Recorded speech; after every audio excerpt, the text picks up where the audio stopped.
This podcast is made possible by you, the supporters of WPLN and WNXP, Nashville Public Radio. This is the Nashvillager Podcast.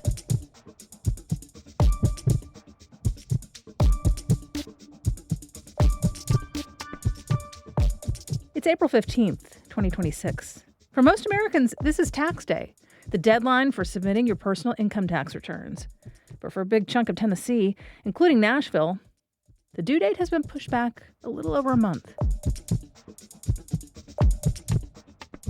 I'm Nina Cardona, and this is your daily digest of what's happening around Middle Tennessee from Nashville Public Radio, WPLN News. The announcement wasn't made until 12 days ago, but at the start of the month, the IRS did put out the word that it was offering a little bit of extra breathing room to people in communities particularly hard hit by Winter Storm Fern. And the extension isn't just for personal returns that would have been due today. It's for any individual or business tax deadlines that were scheduled between January 22nd and now. It's the same for payroll taxes and some excise taxes. The new date for all of those is now May 22nd. That extension applies to 23 counties in Tennessee. Now, if you need to check to see if you're included, you can check the announcement posted to the IRS website on April 3rd. According to that press release, the agency has automatically identified everyone located in the covered area. So you don't need to do anything special to signal that, hey, I'm sending mine in May. Just make sure to meet that May 22nd deadline. Now, the new deadline I can't tell you yet is the cutoff date for applying for individual aid from FEMA. Word that nearly 30 counties are getting that kind of federal help to pay for storm damage didn't come through until just this past weekend. Right now, the FEMA website doesn't mention a deadline to apply, but there always is a cutoff at some point. We'll keep watching for that information and pass it on when we find out more. In the meantime, what we do know is that you need to deal with your insurance company first. The federal government helps pay for qualified disaster-related costs that are left over after insurance does its part. So if you had damage that your homeowners or rental insurance covers, you need to see that claim through. FEMA will need a lot of the same kind of information insurance probably did. Photos, receipts, any kind of documentation you were able to collect at the time. Sometimes FEMA sends out inspectors to take a look in person. Now, they do not charge for those inspections. Beyond the cost of repairing physical damage, this type of aid often helps pay for temporary housing. You may be able to get reimbursement for the cost of staying in a hotel while your power was out, or you might qualify for rental assistance. According to the FEMA website, there's actually a pretty wide range of costs that could be covered, as long as they were caused by the ice storm. Now, one thing FEMA won't be doing is handing out vouchers. That's a common rumor that springs up after disasters. Word will go out through mass texts or on social media that the agency is setting up at such and such place to hand out vouchers that you can use to pay the rent or get some food. That's not how FEMA handles things. The only way to get legitimate help from the agency is to fill out an application. You can do that through the FEMA app or at disasterassistance.gov. You may qualify for multiple types of assistance, and that help may be delivered in multiple transactions, but it all starts with that application. It's always a little hard to say just what will be covered. The general message from FEMA seems to be that it can't hurt to at least try and see if your costs from the storm qualify. So for most of us in Middle Tennessee, that's something to really consider. And again, based on what's happened in past disasters, we do expect that there will be an application deadline announced at some point. You don't want to put off pulling together the documentation you need. But at this point, we just don't know when that cutoff will be. In just a few minutes, this week's edition of What Where Wednesday is coming up after the newscast.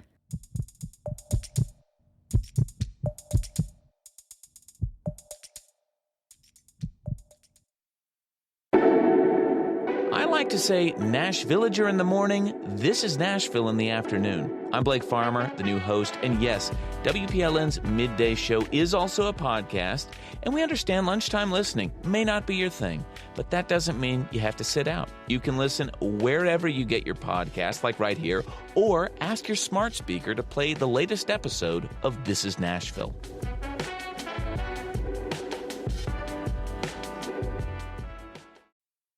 Here's the latest from WPLN News. Tennessee could get $1 billion in federal funding for rural health programming. That's from a Trump administration program that makes states compete for money over the next 5 years. Tennessee plans to spend it on programs like creating rural health residency programs for medical graduates and improving hospital IT systems. But if the federal government decides grant programs aren't meeting expectations, it can cut the funding. It's unclear what would fill the gap. J.C. Worrell is CEO of the Tennessee Rural Health Association. She told our Daily Show This is Nashville she's optimistic the state won't get cut for performance. But that said, we are dealing with federal dollars. We will have administration changes. And as a nonprofit myself that relies on grant funding, it can be scary times whenever there's a government shutdown and you don't know if your program is going to get funded or if your program is reliant on appropriated funds that can come or go. So it's a very real concern. It's something that makes it hard to recruit the right staff and partners. It makes it hard to sign a contract that may commit you for multiple years. That episode of This is Nashville was part of the Healthcare Hollow series, which looks at solutions to Tennessee's rural hospital closure crisis. The series is made possible by funding from the NIHCM Foundation. Tennessee law enforcement will be required to hold people for ICE under a proposal passed by the state legislature. Lawmakers changed the measure this week to only affect local law enforcement with a formal agreement with ICE. But Democratic Senator Jeff Yarbrough argues because another measure requires all law enforcement to partner with ICE, the bill would apply to all sheriff's offices and police departments. This is creating a scenario where we're passing significant cost on to county governments. The initial statewide cost estimate was over $5 million. The bill's sponsor, Republican Brent Taylor, says the comparison isn't fair. We have no idea whether that bill will pass or not. The bill now heads to the governor for his approval. $1 million. That's how much one backer gave a political action committee supporting Tennessee Senator Marsha Blackburn's run for governor. From campaign finance disclosures, the Tennessee Lookout reports the money comes from billionaire Jeff Yoss, a major investor in TikTok. Blackburn has been critical of TikTok in the past, calling it a national security threat and citing its Chinese government ties. To date, the PAC has received more than $3 million. After the $1 million from Yoss, its next biggest donor is the payday lender Advance Financial, which kicked in $400,000. Tobacco company Reynolds and private prison operator CoreCivic both chipped in $100,000. The American Civil Liberties Union says DNA testing could prove the innocence of a man Tennessee is set to execute next month. Tony Carruthers was convicted 30 years ago of kidnapping and murdering 3 people, including his mother, in a trial where he represented himself. The Nashville Banner reported last month that a Memphis judge ruled him competent to be executed after his lawyers argued he has psychotic delusions. Now the ACLU has filed a motion with the state Supreme Court seeking DNA testing. They say there was DNA evidence found at the scene that doesn't match Carruthers and to date hasn't been identified. The ACLU is advocating for law enforcement to see if the DNA belongs to another man who was a suspect before Carruthers' conviction. The proposed budget for Metro Nashville Public Schools in the next school year prioritizes investment in English learners, college, and career readiness services. The school board's asking for a $12 million increase in funding to go towards MNPS's operations budget. This money allows the school district to maintain its current services. Board Chair Frida Player says the high costs for educating students are necessary to provide a quality learning environment. As we go and advocate for our teachers and our support staff and all of our employees, education is a service-based industry, for lack of a better word, and that it costs to provide the service, and you can't go cheap on providing the service. The district also has an aspirational budget. It includes investments in early learning opportunities, workforce retention, and school health clinics. Board members say teachers need more support, so they're asking for a nearly $6 million investment in classroom associates.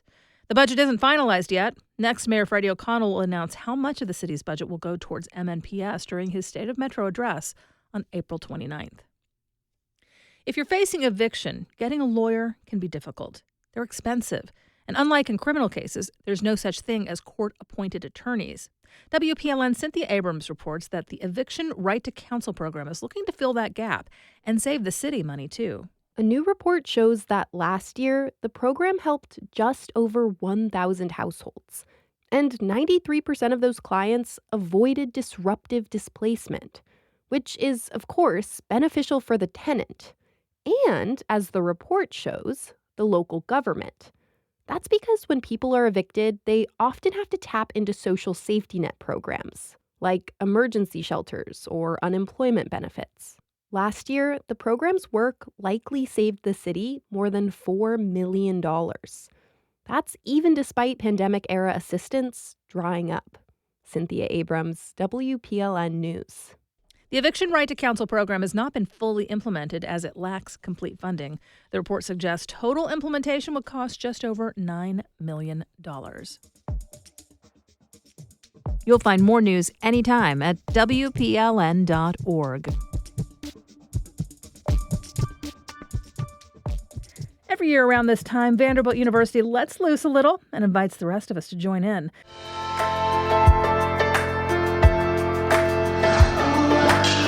I'm Eric Eubank with another edition of Nashville Public Radio's What, Where Wednesday, keeping you up to date with the happenings in Nashville this week. Starting tonight, the Bel Air Lip Balms perform at the Blue Room, followed on Thursday by The Thing at the end. On Friday night, we have a double feature as WNXP presents sports at Cannery Hall's The Mill, as well as Delicate Steve over at the Blue Room.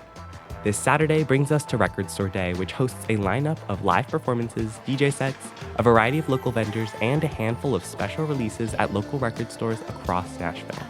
We finish this week's list with a performance by Cut Worms at the Basement East on Tuesday night. For more information on upcoming events this week, visit WNXP.org.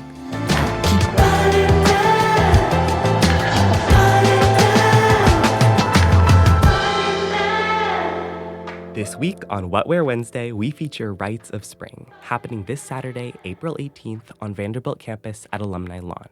Hosted by the Vanderbilt Programming Board's Music Committee, the event features artists including Raven Lene, Natasha Bedingfield, and A Boogie with a Hoodie, as well as student bands Creek Beagle and Spring Training. This annual event connects students and the community with local vendors, campus life, and a variety of established and emerging music. Hi, I'm Jordan King, and I am a senior at Vanderbilt. I am currently co-chair of Vanderbilt Programming Board's music group. I think the role that I play within my co-chair role, specifically with music group, really is more business-facing. So I'm on the logistics side, sort of interfacing with external partners and doing things of that nature. Since its inception in 1971, late 1960s, this festival has taken on several different roles. So it started as a sort of 3-day sort of week celebration where we would involve students through craft trainings, or we would have the symphony come. We would also have puppetry. And so it has also been like a celebration in the sense of trying to connect to the larger Nashville community, but now we sort of see it and its sort of evolution through the 80s and the 90s. It's become a more professionally music-produced festival, sort of shifting to that sort of headliner sort of event and having a very high acclaimed names like Drake, the Red Hot Chili Peppers, and the likes has really added on to sort of the acclaim of the event. So while it started as just an attempt to sort of connect students to the Nashville community, it's sort of changed into a larger fabric of music in Nashville itself.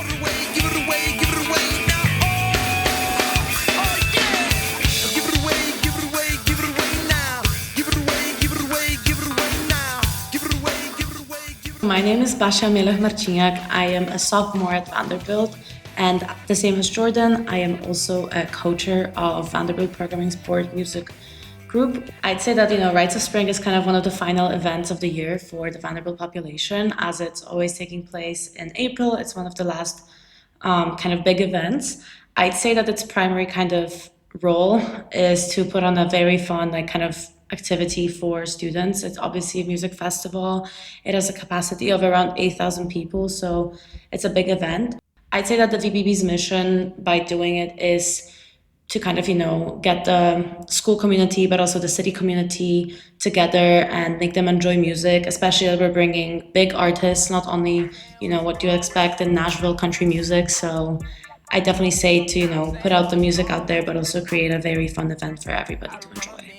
On our campus, rap is the dominant kind of genre for people. So we were really focused on giving somebody in that genre. And I feel like it's also pretty, if you look at the history of rights, it's also pretty rap heavy. So that was kind of, following still from the past years. But we definitely also focus on giving a variety of genres. So we also, in that form saw that pop and alt, indie are also pretty strong genres. And that's where our other choices came in. Additionally, we also wanted to have some kind of smaller artists. And we were thinking of doing maybe country artist that is local to Nashville, but we finally landed on student bands, which is also really exciting because we're excited to give people our age also a chance to kind of, improve musically and have this ability to perform at a big festival. I'm shaking to the bone, I'm freezing to the touch, but I've never get the nerve to bring it up.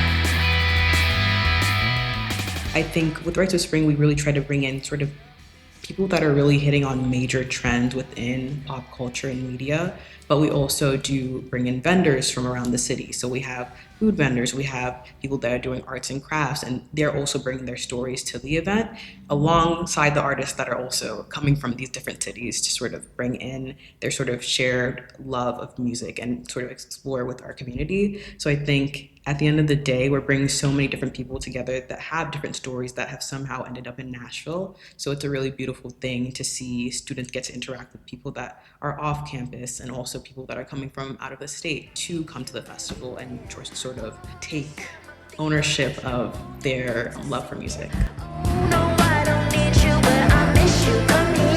For more information on upcoming events this week, visit WNXP.org. I'm Eric Eubank, and thank you for listening to another edition of What, Where, Wednesday. He loves me, he holds me tight, then lets me go. He loves me not, he loves me, he holds me tight. We do this roundup of Nashville news every weekday. Please consider subscribing on your favorite podcasting app. Thanks so much to all of you who've left 5 stars, a thumbs up, or a review in your app of choice. That little bit of love really does tell the algorithms that more people should hear about us. And of course, everything at WPLN News is listener supported. You can make a donation at WPLN.org. And that's it for today. Thanks so much for listening. Let's make this day a good one. And we'll catch back up tomorrow.